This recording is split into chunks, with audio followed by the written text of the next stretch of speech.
Here's the truth you already know but keep ignoring.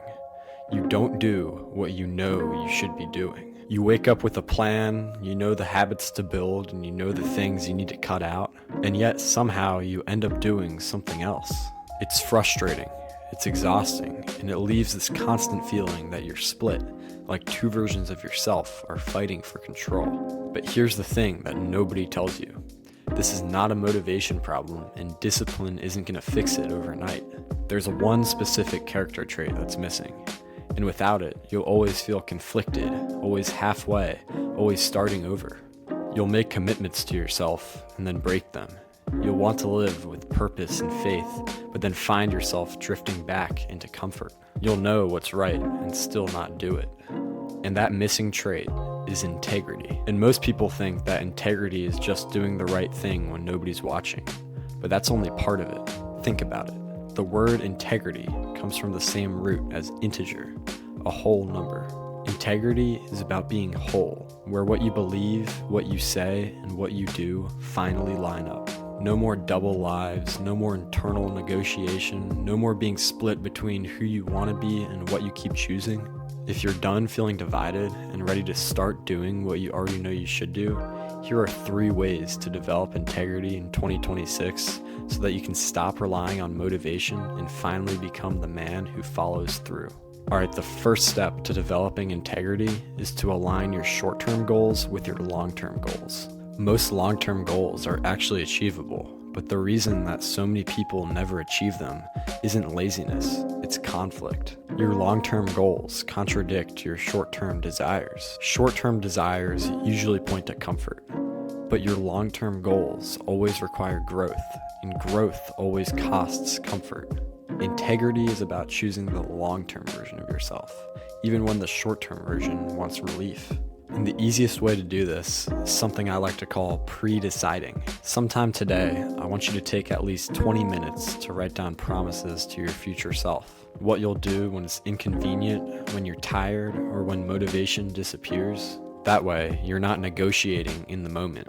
You're simply honoring a decision that you've already made. And in order to pre-decide, you have to embrace discomfort, because every meaningful change lives outside of the comfort zone. If you only obey when it's easy, you'll always be divided.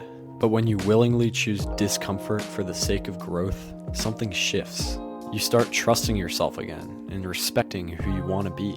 Integrity grows every time you do the harder thing on purpose. Alright, the second step to developing integrity is to have an accountability circle. Integrity is personal, but it's rarely built alone. Most people don't fail because they don't know what to do. They fail when it gets hard and nobody's watching. You need at least one person who's in this with you.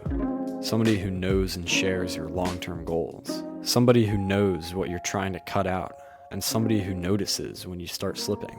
This could be a mentor, a close friend, or a small inner circle that's committed to growth, not comfort. When somebody else expects you to show up, you stop seeing your commitments as optional. You're no longer just letting yourself down. You're breaking alignment with who you said that you want to be. And here's the key. Accountability works best when it's specific. Not just asking, how's life? But asking, did you do what you said you were going to do this week? When motivation disappears, as it always does, accountability carries you through.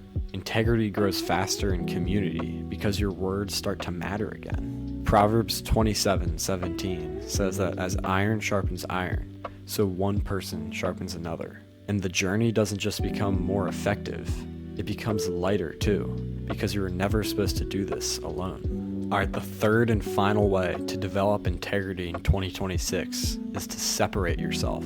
In order to say yes to integrity, you have to say no to the things pulling you away from who you want to be. The first step in separating yourself is to change your environment to align with your goals. Remove distractions. Take the phone out of your bedroom, step away from the party scene, get the junk food out of your home, delete your social media apps, or at least put a time limit on them for 10 or 15 minutes, because that's really all you need. And do these things with your accountability circle, because that's how you actually break off from them. But here's the thing, productivity is not the end goal. Integrity is about character change. God doesn't just call us to temporary separation for focus. He calls us to permanent separation for real transformation. In the Bible, the word holy literally means to separate or to cut off. 1 Peter 1:15-16 says, "Just as he who called you is holy, be holy in all you do. For it is written, be holy, because I am holy." So why should we even become holy? Why would we want to separate ourselves for God? It's because he loves us and he wants the best for us. And he created us, so he knows what's best for us. He doesn't call us to holiness to restrict us. He calls us to holiness to bless us. In fact, the word holiness has the same root as the word whole. So holiness and integrity go hand in hand. He loves us so much that he feels our joy, so he wants to bless us. In 2 Corinthians 6:17-18, Paul lines out what God promises us if we separate ourselves for him. He quotes, "Come out from them, and be separate, says the Lord.